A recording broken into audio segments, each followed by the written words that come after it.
Kasi kapag passion is not just mere enjoyment, it speaks of fulfillment.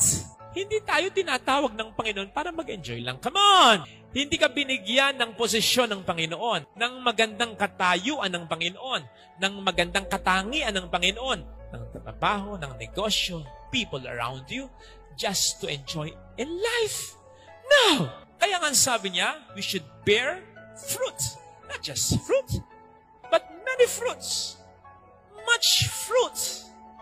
Kaya yun ang sikreto ng calling upang ang enjoyment, ang mere enjoyment, in order for mere enjoyment to lead to fulfillment. Dapat, ito ang sikreto, dapat yung isang bagay na enjoy mo ay nakatutulong din sa ibang tao.